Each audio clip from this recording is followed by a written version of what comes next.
Leo never remembered collapsing. One moment the gate swayed in front of him, glowing through the storm like a promise. The next, the world tilted sideways, as if someone had kicked the ground out from under him. Snow filled his vision. His body hit the ground with a soft thud he could barely feel. Everything went quiet. A moment later, maybe a second, maybe an hour, warm hands lifted him. A voice, startled and breathless, broke through the fog. And then light, heat, movement. When Leo opened his eyes again, he was wrapped in blankets inside a room he didn't recognize. The ceiling was too high. The sheets were too soft.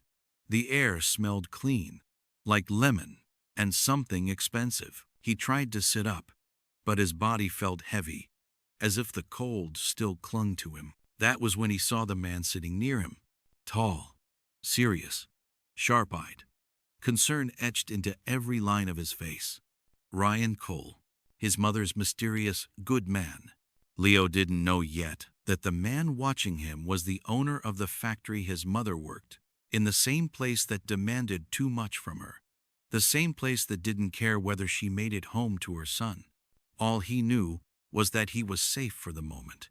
But safety doesn't last long for families like his. Not in this world. As soon as Leo whispered that his mother hadn't come home, everything inside Ryan shifted. He didn't show it not yet, but something inside him cracked open. He canceled meetings, postponed deadlines, and stood taller with a chilling sort of purpose. When they arrived at the factory, the mood changed instantly. Managers froze, workers stared, whispers followed him. A billionaire showing up unannounced was unusual.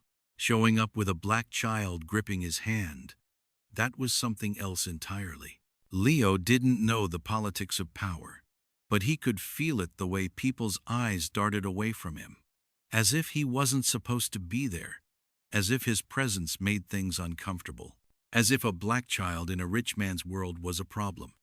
Ryan noticed it too. He didn't say anything, not yet, but every muscle in his jaw tensed.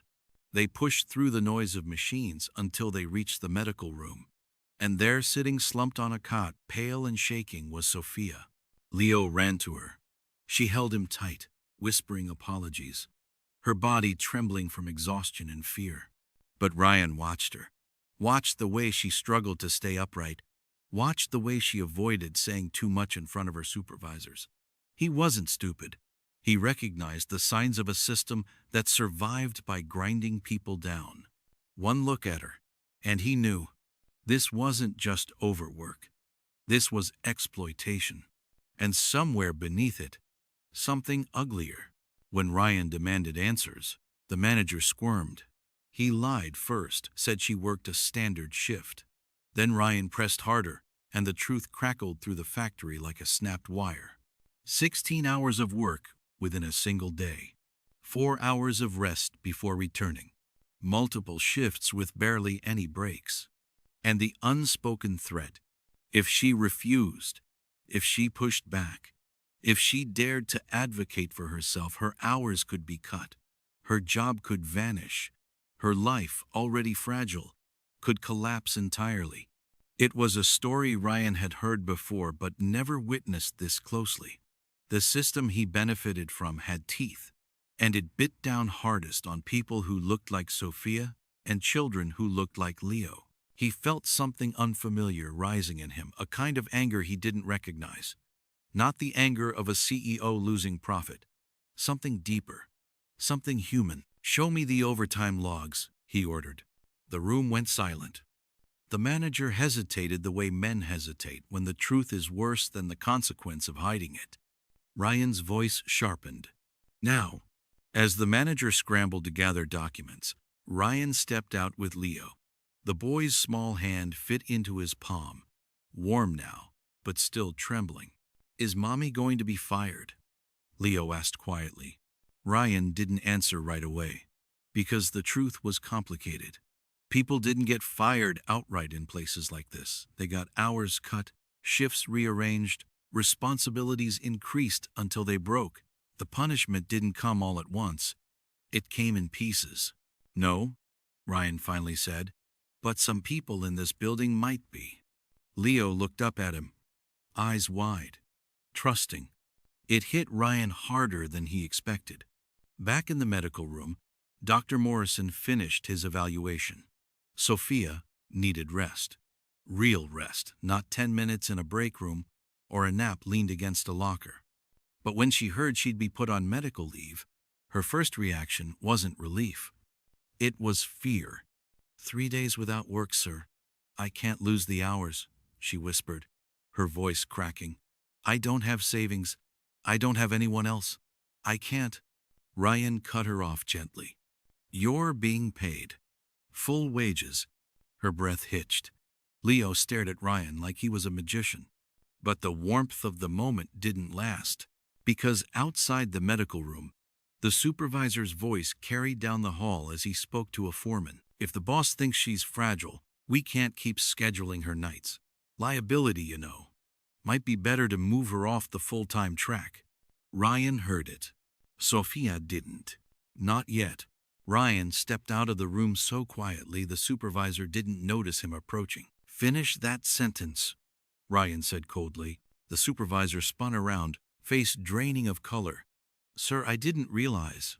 No, Ryan interrupted. You didn't. But I did. He stepped closer. And I want you to say it again. For clarity. The man swallowed hard, then whispered. We just can't afford risks. Ryan's voice dropped to a dangerous calm. The only risk here is what happens if you continue to punish people for surviving. The supervisor stepped back, breathing unevenly. But Ryan wasn't done.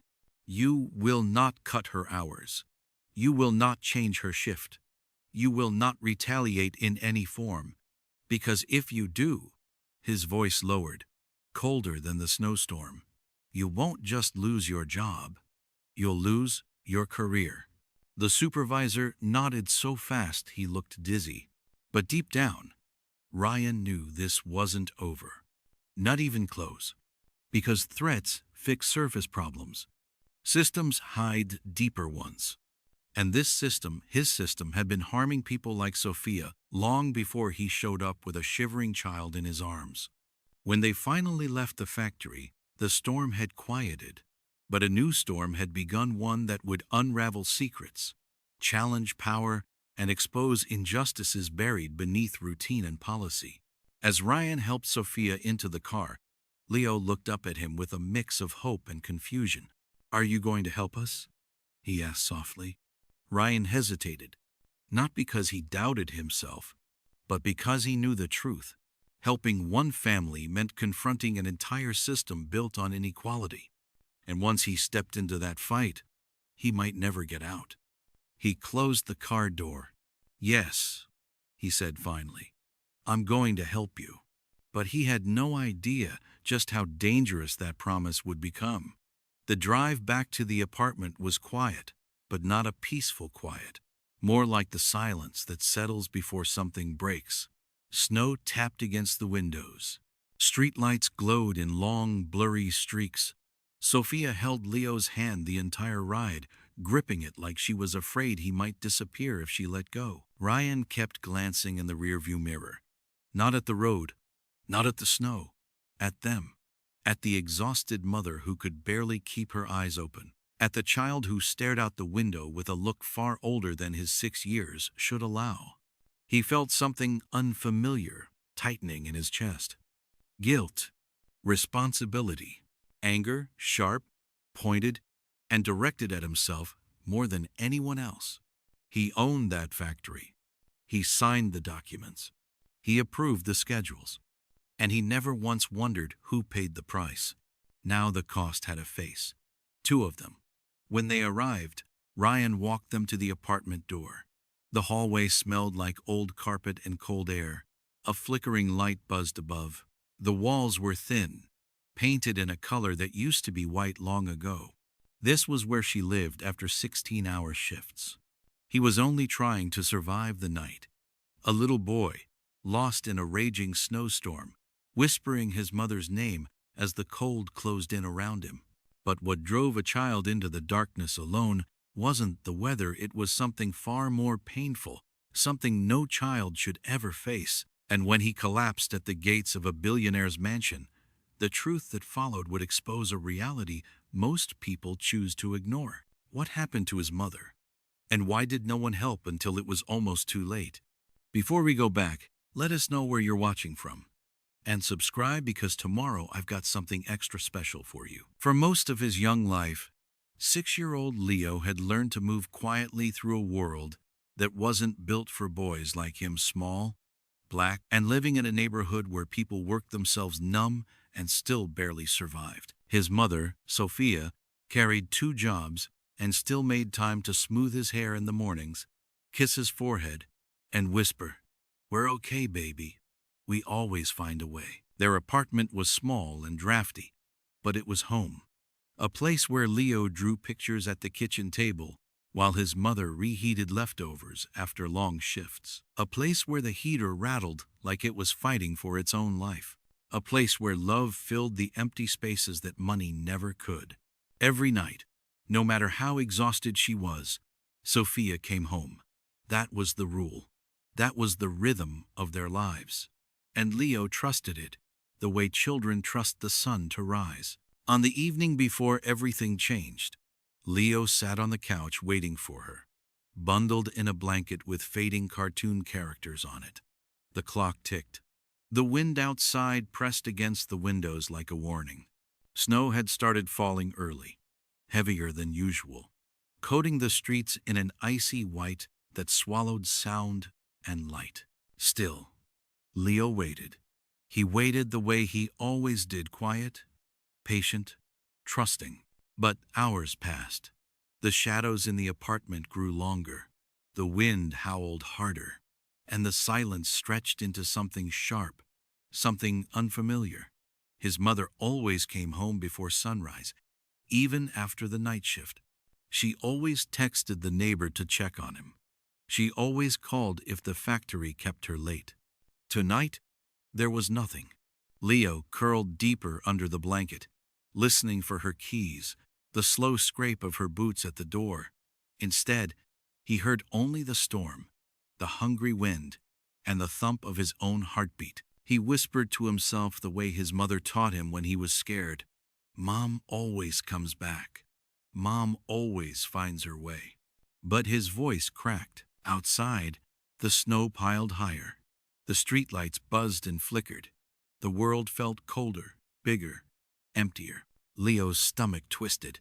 He remembered something she had told him weeks ago, when thunder shook the apartment and he had crawled into her lap. "If you're ever scared and I'm not there, you go to the big house on Bennett Hill, the one with the lights. The owner, Mr. Cole. He's a good man, Leo. He won't turn you away."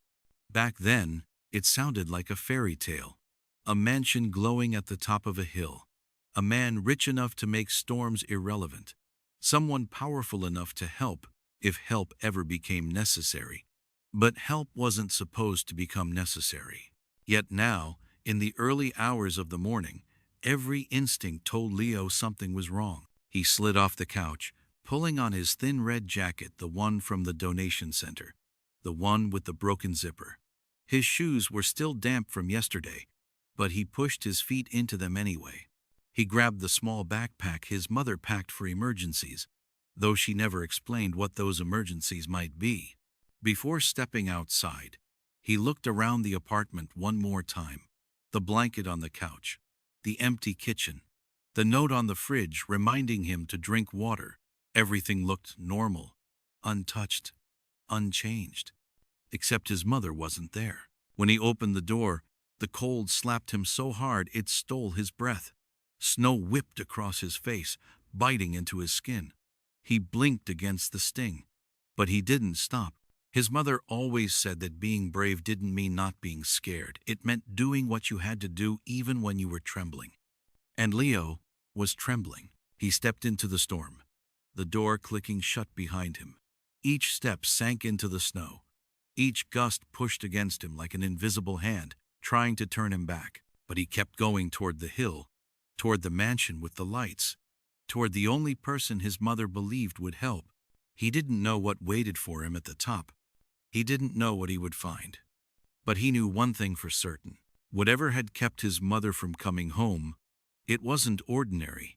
It wasn't just a late shift. Something had happened. Something scary enough that even the storm felt easier to face. And Leo, small and shivering, was about to walk straight into the truth. The storm swallowed him quickly. Within minutes, Leo couldn't see the buildings behind him, only endless white twisting through the air like angry smoke. His fingers stung inside his worn mittens. His breath came out in shaky bursts. The snow made tiny cracking sounds under his shoes, each step heavier than the last. But he kept whispering the same words over and over. Big house on Bennett Hill. Big house with the lights. Mommy said he's a good man. He didn't know what a good man meant in a world that didn't care much about boys like him. But his mother believed it, so he held on to that belief the way he held onto her hand during thunderstorms. The road sloped upward, the hill steeper than he remembered from far away. The storm made everything look bigger, darker, scarier. Streetlights flickered, then disappeared behind walls of snow. Even the trees looked like shadows reaching for him. Halfway up, Leo stopped to catch his breath. His legs wobbled. The cold pressed into his bones like it was trying to freeze him from the inside out. He wiped his eyes, unsure whether he was crying or whether it was just the wind. He wasn't supposed to be alone. He wasn't supposed to be outside in a storm like this. He wasn't supposed to be searching for his mother. Children shouldn't have to be brave like this. He clutched his backpack tighter, the straps digging into his small shoulders. Inside was a folded drawing one he made last week of him and his mom, smiling under a bright yellow sundae. She had taped it on the fridge, but he brought it anyway. He needed it close. He needed something of her near him. The wind howled louder as he reached the last bend of the hill, a sound like the world groaning. His teeth chattered so violently it hurt. His jacket whipped against his thin body. His sneakers were soaked through, toes numb and stinging. But then, through the blur of snow, he saw it. The mansion, tall, bright, solid. A warm golden glow spilled from its windows, lighting the snow around it like fire. The iron gates stood strong and dark, their sharp lines cutting through the white surroundings. Leo stared at it, hardly believing it was real. He had never been this close, never realized how enormous it truly was. It looked like a castle in a storybook, a safe place, a powerful place. For the first time since leaving home, hope flickered inside him. He took a few shaky steps forward, drawn to the light like something inside him recognized it as the only chance he had left. The storm pushed at him, almost knocking him sideways, but he braced himself and shuffled toward the gate. His vision blurred, his eyelashes crusted with snow. He felt like he was shrinking, like the world was swallowing him whole. But he raised his mittened hand anyway, reaching for the gate, for help, for someone who might know where his mother was. He didn't know that his tiny footprints in the snow were already fading behind him. He didn't know someone inside was watching the security monitors. He didn't know that the moment he touched those gates, his world and the world of the man who lived behind them was about to change forever. This was where she returned, exhausted, invisible, forgotten. He had never truly understood that before. Sophia leaned against the doorframe as she unlocked it, her hands trembling not from the cold, but from everything catching up to her at once. Leo rushed inside first, dropping his backpack and running to make sure nothing had changed while he was gone. Ryan stayed by the doorway, watching. "Thank you," Sophia whispered, her voice soft but weighted. "I'm sorry you had to see all that." "Don't apologize," Ryan said. "You did nothing wrong." But her eyes lowered not in guilt, but in the quiet acceptance of someone who spent years learning to survive systems designed without her in mind. People like Sophia didn't get to complain. They didn't get to rest. They didn't get to break. Not without consequences. "Rest," Ryan said gently. "You and Leo both." She nodded, but he could see the fear in her posture, the fear of lost hours, reduced shifts, retaliation waiting in silence. He had seen that same fear in hundreds of employees before. He had never recognized it until now. As Ryan left the building, cold air hit him hard. But it wasn't the weather that churned in his gut. It was the memory of the supervisor's whispered words, the hesitation, the fear of liability, the unspoken truth that they saw workers like Sophia as replaceable. They saw Leo as the inevitable product of poverty, and overwork, a story they didn't want to think about, beyond a brief moment of sympathy. But Ryan couldn't unsee Leo collapsing in the snow. He couldn't unhear the words, "Mom didn't come home." He couldn't forget the truth buried beneath the factory's routines. Black workers were given the hardest shifts, the shortest breaks, and the least flexibility. Complaints were labeled as attitude. Requests for help were seen as weakness. And exhaustion was considered normal part of the job, part of survival. He had built an empire sitting on the backs of people who were breaking, and he had never felt it until now. He got into his car and sat there, engine off, hands gripping the steering wheel. This wasn't just about one mother. It wasn't just about one child walking through a storm. This was about a pattern, a culture, a system that rewarded silence and punished vulnerability. And he had the power to change it, but power never shifts without resistance. He took a breath. Tomorrow, he would return to the factory. Not as a CEO checking numbers, but as a man who had seen the cost of looking away. Yet, as he pulled away from the curb, he didn't notice the dark sedan parked across the street, the one that had idled there since he first arrived. He didn't see the silhouette in the driver's seat watching him. He didn't know that confronting injustice meant stepping into deeper danger than he realized. Because exposing a broken system isn't just uncomfortable. Sometimes, it's deadly. Morning arrived with a dull gray sky, and streets still buried under last night's storm. The city woke slowly, reluctant, as if it sensed something heavy hanging in the air. Ryan barely slept. He kept replaying the image of Leo shivering on the snow, the blue tint on his lips, the way Sophia had nearly collapsed when she stood. He knew what overwork looked like, but he had never seen it break someone in real time. Not someone who worked for him. Not a mother struggling alone. He arrived at the factory before sunrise. Not in a suit, not with a driver, but alone. Coat still dusted with snow, jaw set like stone.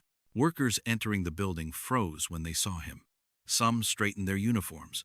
Some looked away. Some whispered, afraid of what an unscheduled visit might mean. But it was the looks from the black and brown workers, exhausted, cautious, quietly bracing, that struck Ryan the hardest. They had the eyes of people who expected punishment more easily than help. They didn't know yet that today would be different. Or at least, he wanted it to be. When he stepped inside, the supervisor from last night nearly tripped over his own feet rushing forward. "Mr. Cole, we weren't expecting—" "Exactly," Ryan cut in. His voice echoed across the concrete floor. "That's why I'm here." Managers exchanged nervous glances. He walked straight past them. As he moved deeper into the factory, he noticed things he had never truly seen before. The workers of color in the loudest, hottest sections of the floor. Broken equipment held together with makeshift fixes. Supervisors barking orders without looking people in the eyes. Signs reminding employees about attendance discipline posted everywhere, yet no signs about rest, safety, or humanity. This wasn't just a workplace. It was an unspoken hierarchy. And Leo's mother was somewhere near the bottom. Ryan's stomach clenched. He reached his office overlooking the production floor and shut the door behind him. The silence felt suffocating. On his desk sat the overtime logs he demanded last night. At first glance, nothing seemed wrong. Neat columns, standard codes, approved hours, all by the book. But then he looked closer. Sophia's name appeared again and again: night shifts, doubles, emergency covers, no gaps, no rest periods, no adjustment for recovery. But it wasn't just her. Most of the overwork clustered around the same set of names. Black employees, single mothers, immigrants, people who didn't complain because complaints cost jobs. Patterns emerged like bruises. Black workers were assigned heavier physical tasks. They were given fewer options to decline shifts. Warnings were disproportionately issued to them for attitude, lateness, or insubordination. vague terms hiding biased judgment. It wasn't written anywhere, but it was everywhere. This wasn't accidental. This was systemic. Ryan felt heat crawl up his neck. Shame, rage, disgust at the company he thought he controlled, at himself for never paying attention, at the supervisors who hid behind policy while exploiting people with no power to push back. Before he could assemble his thoughts, a sharp knock rattled the door. His factory manager stepped in, shoulders stiff, expression tight. "Sir, I heard you're reviewing logs without us. Protocol usually requires—" "Stop," Ryan said, holding up a hand. "Protocol is the reason this mess exists." The manager swallowed, unsure how to respond. Ryan continued, "I want a list of every employee who worked more than 12 hours in the last month. And I want a meeting with your entire supervisory team in 1 hour." The manager hesitated. "Sophia Mitchell's situation," he began carefully, "is complicated. She's cooperative, yes, but sometimes emotional. She doesn't adapt as well as others. Some of the team feel her performance—" Ryan looked up slowly. The manager froze, because Ryan's stare wasn't angry. It was lethal. "Finish that sentence," Ryan said softly. The manager's throat bobbed. "We just worry she slows the line. Or," Ryan countered, stepping forward, "maybe you push the people you assume won't fight back. Maybe you target workers who can't afford resistance. Maybe you confuse exploitation with efficiency." The manager's face drained of color. Ryan didn't raise his voice.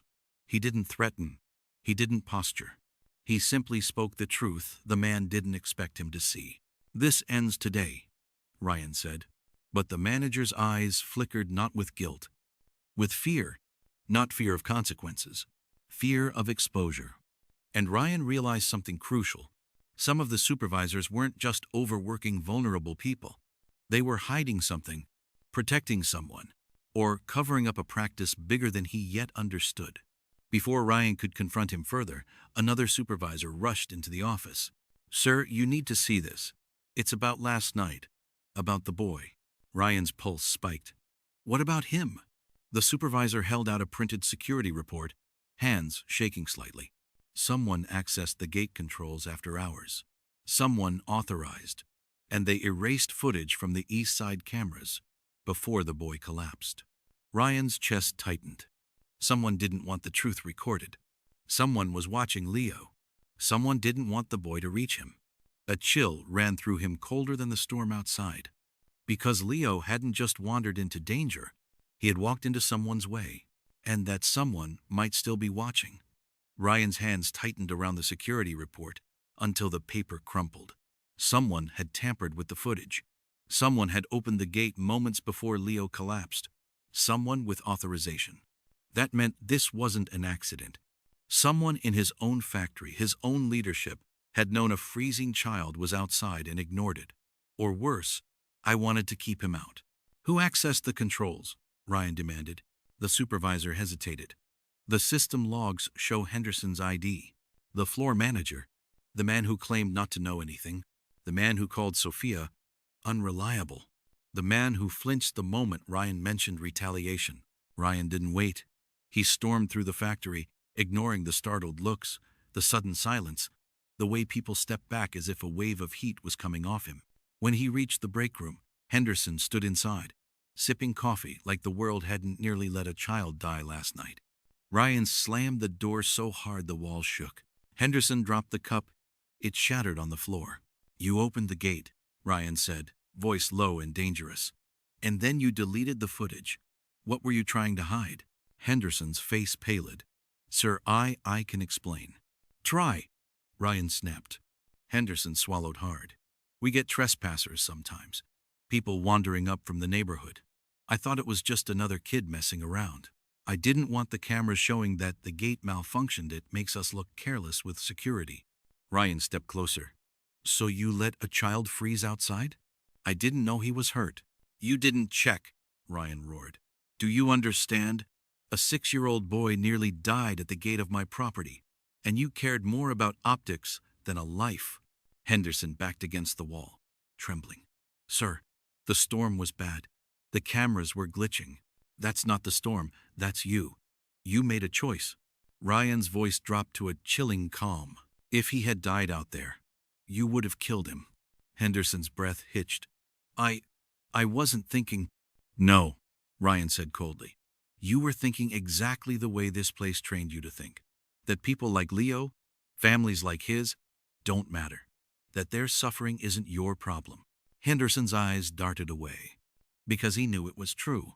And Ryan knew this went deeper than one man's cruelty. This was the culture that everyone had silently accepted. As Ryan left the break room, shaking with anger, workers whispered among themselves.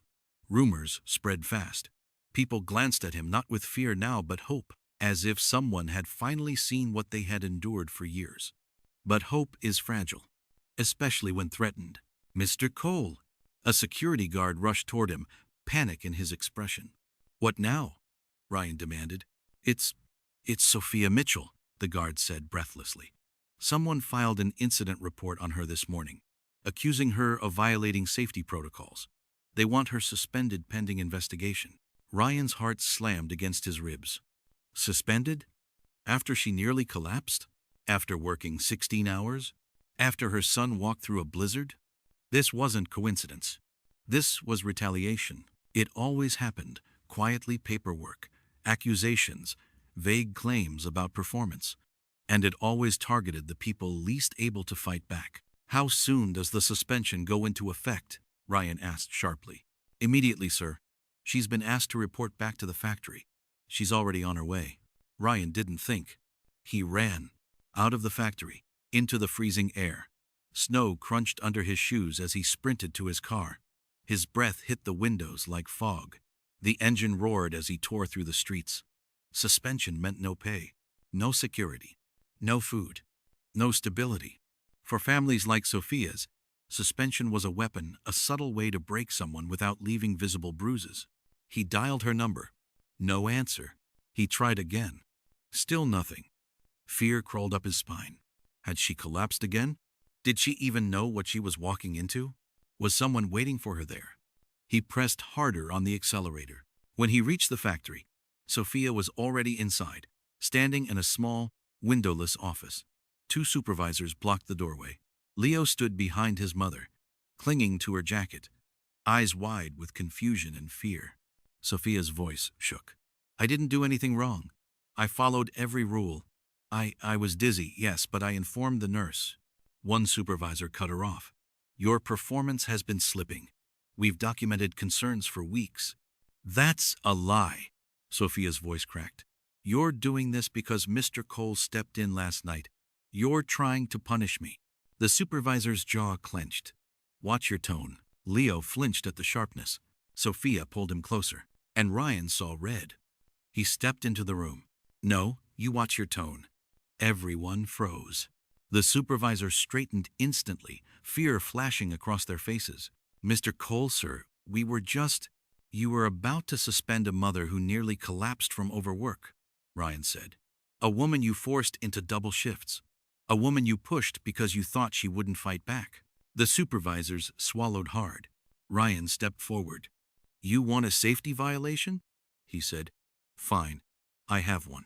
They looked confused. Ryan pointed at them. You. Their eyes widened. Sir, what? You violated safety by overworking your employees. You violated ethics by targeting black workers disproportionately.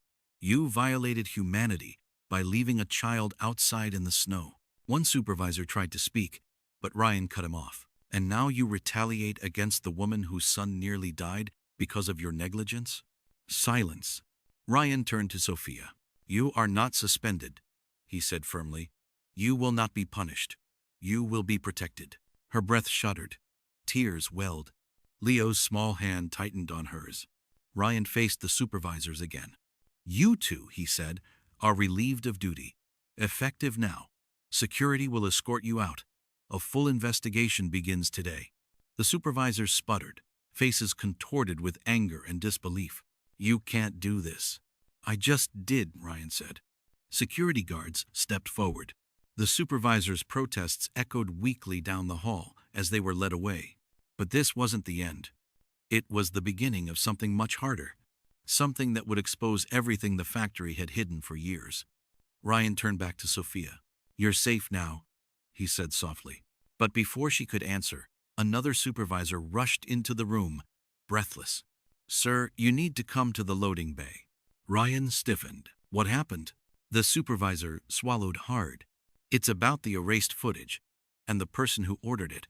We found something else. Something you need to see." Ryan exchanged a nervous glance with Sophia, then with Leo, because the tension in the supervisor's voice wasn't fear. It was dread. Whatever waited in that loading bay would change everything. The loading bay was colder than the rest of the factory, a cavern of steel walls and humming trucks. Workers paused mid-task as Ryan strode in with two supervisors and a security guard trailing behind.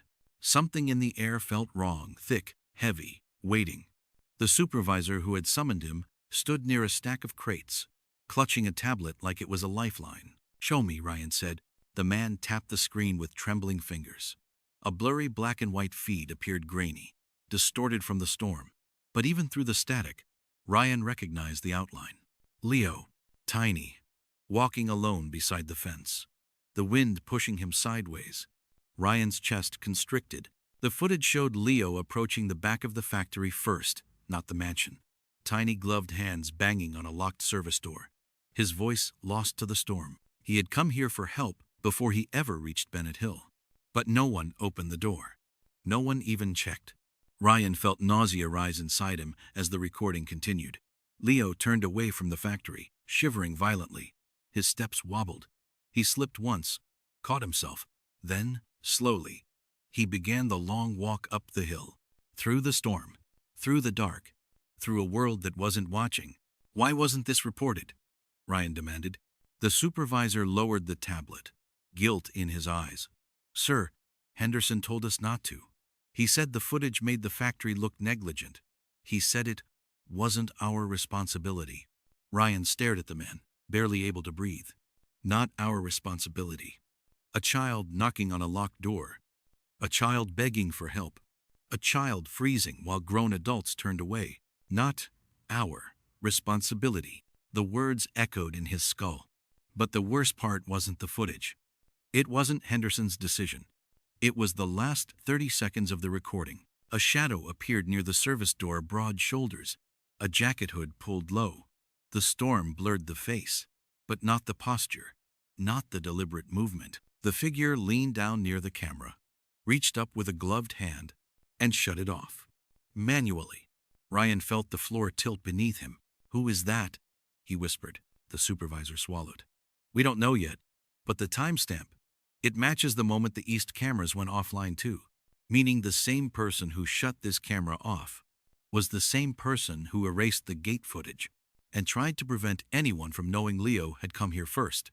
This wasn't a mistake," Ryan said quietly. "Someone didn't want him found." For the first time since the storm, Ryan felt true dread. What were they trying to hide? He whispered. What did they not want that boy to reveal? No one answered. The factory floor suddenly felt enormous, echoing with unspoken truths. Racial profiling, targeted labor, silenced workers, unreported injuries, cover-up stretching back years. This was not one supervisor's misconduct. This was an entire system rotting from the inside. And someone inside it had been willing to let a 6-year-old black child freeze to protect that system. Before Ryan could process it, another security guard burst into the bay. "Sir, you need to come to the front entrance, now." Ryan's heartbeat kicked up. "What happened?" "There's someone outside trying to get in, someone asking for you, and there's a crowd forming." Ryan moved fast, fear punching through his ribs. When he reached the front of the building, he saw her, Sophia, standing in the snow, barely steady. Leo clinging to her coat. She must have left the apartment, desperate, panicked after the suspension call. And now she faced a wall of security guards who wouldn't let her pass. "I need to speak to Mr. Cole," she cried, voice breaking. Please, let me through." One guard stepped toward her. "Ma'am, you can't be here.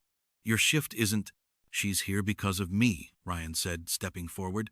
Gasps rippled through the gathered workers. Sophia looked up at him, tears streaming down her face. "Why are they saying I'm suspended?" she whispered.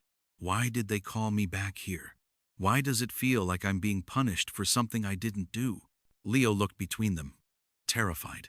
The guards held their breath. The workers watched in silence. This was the breaking point. The moment everything snapped into place. The erased footage. The retaliation. The hidden figure. The culture of fear. The years of exploitation.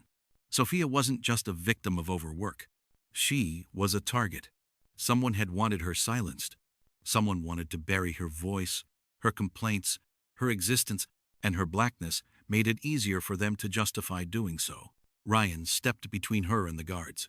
No one touches her, he said. No one threatens her. And no one punishes her for surviving the system we built. Sophia's shoulders shook. She didn't know what he had seen. She didn't know the full extent of the truth yet. But she saw something different in him. Not pity. Not charity. Not guilt. Determination. The kind that scares the people in power. Ryan turned to the supervisors who had gathered. "Bring me the entire leadership staff," he said. "Right now. This ends today." But even as he spoke the words, he sensed movement behind him. Shifting, pausing, watching. He turned slowly. At the edge of the crowd, half hidden behind a pillar, the shadowed figure from the footage stepped forward. The hood came down, and Ryan felt the air leave his lungs. Because the person standing there was someone he trusted, someone he would never have suspected. And the truth they were about to reveal would shatter everything. The hood slipped down slowly, almost deliberately, as if the person beneath it wanted Ryan to see, to really see. And when the face emerged, a ripple of disbelief passed through the loading bay. It was Marcus Hale, head of security, former police officer, the man Ryan had trusted for 8 years. A man who had access to every camera, every gate, every emergency system. A man who had once told Ryan he knew how to deal with trouble before it reached the executive floor. Now that phrase took on a terrifying meaning. Ryan stared at him, unable to speak. Marcus didn't flinch. His eyes were cold, calculating, too calm for what he'd been caught in. "Marcus," Ryan said finally, his voice low, "explain yourself." The workers tightened around the edges of the room, all of them suddenly aware that something bigger, something uglier, was unfolding right in front of them. "I don't owe you an explanation," Marcus said flatly. "But since you're making a scene, fine." He stepped forward, confident, steady, like a man who believed nothing could touch him. "That kid shouldn't have been on this property," Marcus said. "He was wandering around at night in a restricted area. That's a liability. The kind of thing that costs companies, lawsuits, money, reputation." Sophia gasped. Leo hid behind her. Ryan's jaw tightened. "A child was freezing. A child who shouldn't have been here," Marcus snapped back. "Look around, Ryan. Do you see any other kids walking up to multi-million-dollar facilities at midnight? No, because they know they don't belong here." The words hit like a punch. "Don't belong." Leo's small shoulders curled inward as if he understood every syllable. Ryan felt the room shift. Workers glanced at each other, at Leo, at Sophia, at Marcus, recognizing the weight of what was being said. Marcus wasn't just defending negligence. He was justifying it. He kept going, voice rising. "You want the truth? People like them cause problems. They come here whining about overtime, about exhaustion, about fairness." "People like them?" Ryan repeated, the temperature in his voice dropping to icy steel. Marcus didn't hesitate. "Single moms, low income, and yes, black. They always have issues, always complaining, always needing someone to clean up their mistakes." A low murmur rippled through the workers' shock, anger, disbelief. Sophia's face crumpled. Leo grabbed her hand with trembling fingers. Ryan stepped closer, every muscle rigid. "And you think ignoring a freezing child and erasing evidence was, what, protecting the company?" Marcus scoffed. "I was protecting you. The last thing you need is some sob story blowing up online. Black child freezes at billionaire's gate. You know how the media plays that. Suddenly, you're the villain. And all because some woman couldn't manage her life and her kid. It was too much. Too cruel. Too cold. Too familiar in a world that punished black mothers for working too much or too little, and punished their children simply for existing." "Stop talking," Ryan said quietly. His voice trembled not with fear but with rage. But Marcus wasn't finished. You think firing a few supervisors fixes anything? Marcus scoffed. This factory runs because we push people. Hard. If you start coddling them, production drops. Profits drop. And then what? You fire me? Fine. But nothing changes. People like them stay at the bottom. Always. Leo winced at the words. Sophia looked like she was holding back tears. And Ryan felt something in him break open. He stepped closer, until he was only inches away, voice barely above a whisper. You let a child freeze, he said, and you thought I'd thank you. Marcus's jaw tightened. I thought you'd understand the real world. No, Ryan said. I understand the world just fine. I just refuse to accept yours. With a slow, deliberate motion, Ryan turned to the room, every worker silent, watching, waiting. Marcus Hale, he said loud enough for the entire floor to hear. You are relieved of duty effective immediately. Marcus's eyes narrowed. You're making a mistake. No, Ryan said. Covering up your racism was the mistake. Allowing you to abuse power was the mistake. This, he pointed toward the door, is overdue. Security stepped forward uncertainly, hesitant to lay hands on their own chief. Marcus raised his chin. You think you can clean this place up? Good luck. You're too late. What does that mean? Ryan demanded. Marcus smirked a slow, chilling expression. You think this is just about overtime? About a little boy in the snow? He shook his head. You have no idea what your managers have been hiding from you. The room tensed. Ryan stepped closer. What are you talking about? Marcus leaned in, voice low enough for only Ryan and maybe those closest to hear. There are things happening here that you're not ready to see. Ryan felt the blood drain from his face. Sophia tightened her grip around Leo. What things? Ryan pressed. Marcus's smile widened. You'll find out soon enough. Before Ryan could speak again, Marcus turned, hands raised, letting security escort him away. But even as he walked out, his voice echoed back through the bay. This place is darker than you know, Ryan. And once you open the door, you can't close it. The workers held their breath. Sophia grabbed Leo, pulling him close.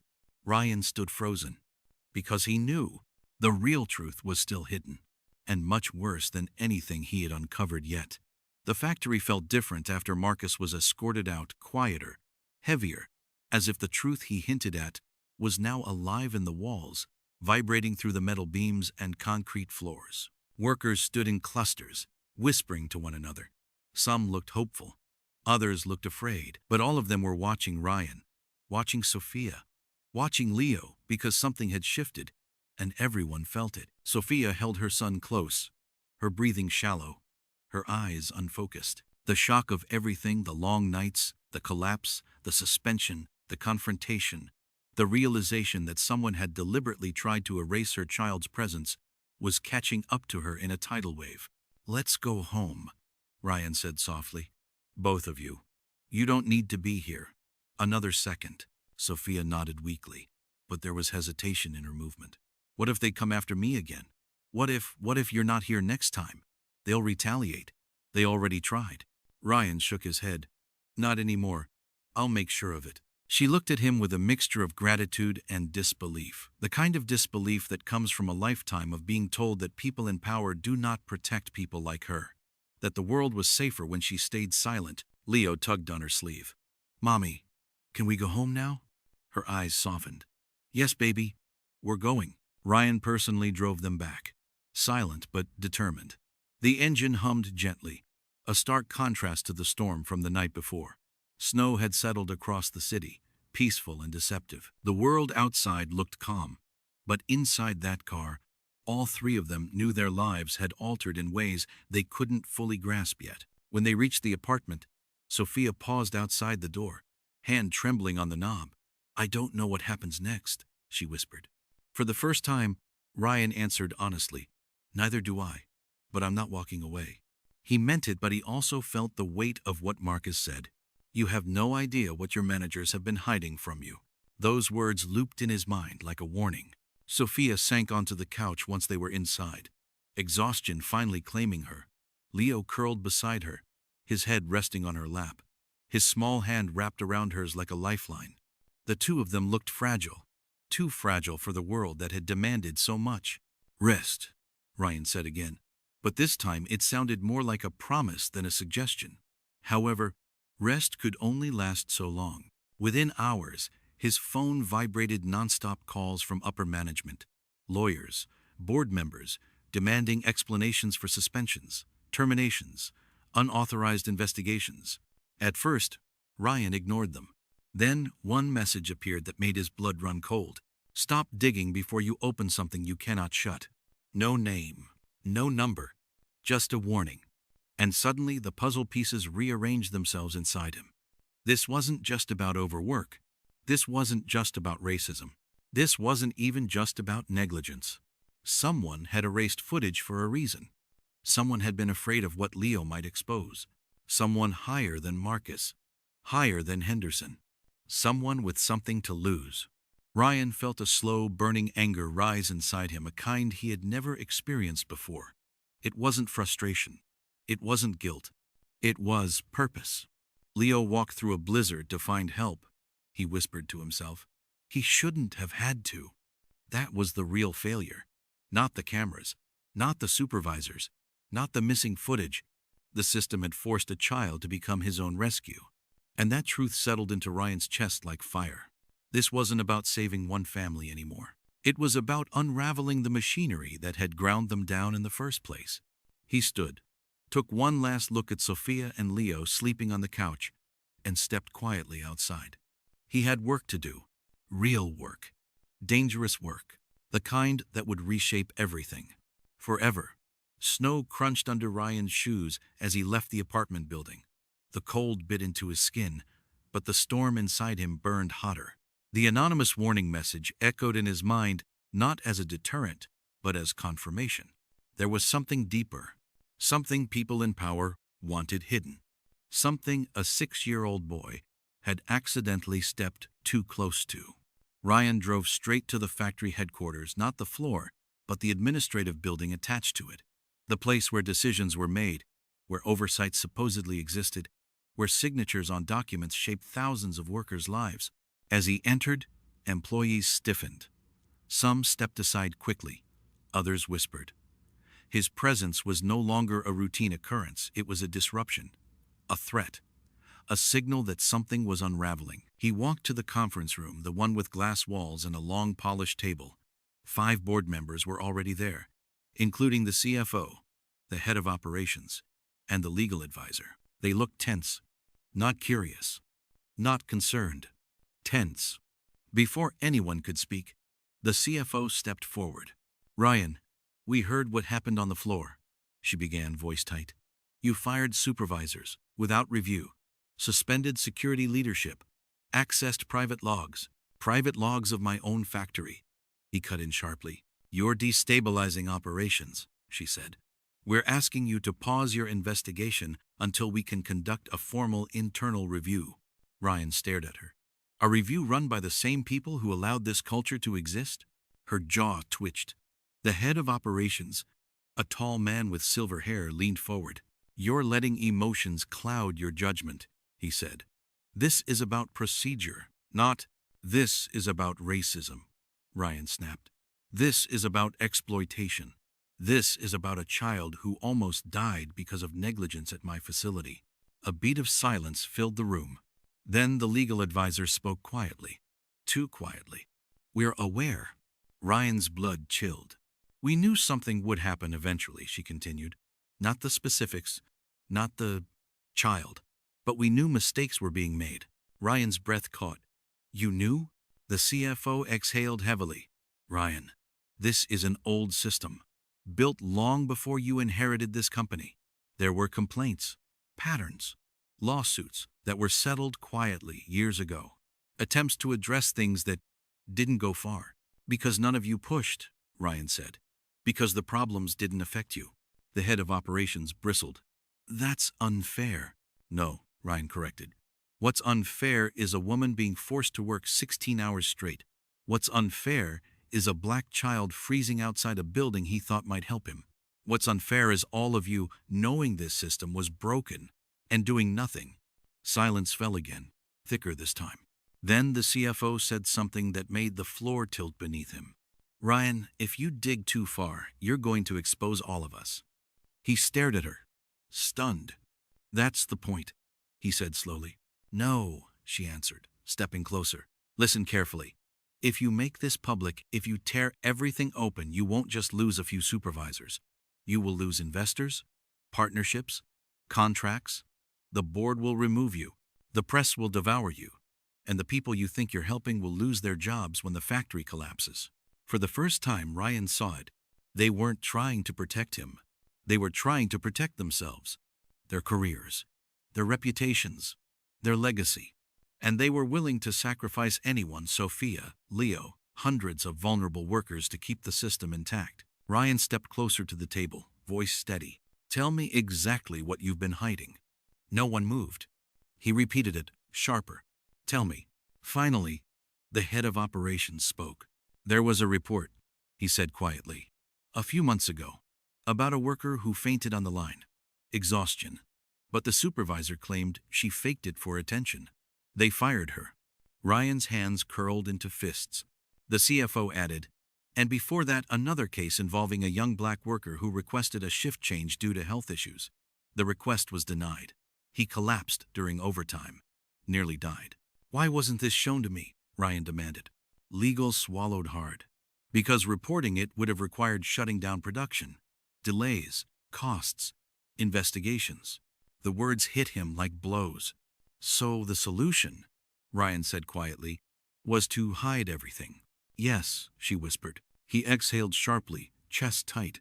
This wasn't a broken system. It was a protected one, engineered to function on silence, on fear, on people like Sophia, on children forced to grow up too fast. And now a little boy named Leo had walked into the heart of it and almost died because the system didn't see him as worth saving. Ryan turned to the board. "I'm going to fix this," he said. "You can't," the CFO replied. "If you try, you'll lose everything." Ryan felt something shift inside him, a clarity, sharp as glass. "Then let me ask you a question," he said. "What is everything? If this is the cost of keeping it?" The board stared, unsettled, because for the first time in years, they realized he wasn't bluffing. He wasn't negotiating. He was choosing a side, and it wasn't theirs. Ryan walked out of the conference room, feeling like the air itself had changed. The building felt heavier. The hallways seemed darker. The machinery of the factory hummed with the same rhythm as always, but now he could hear the truth beneath it. Not productivity, not efficiency.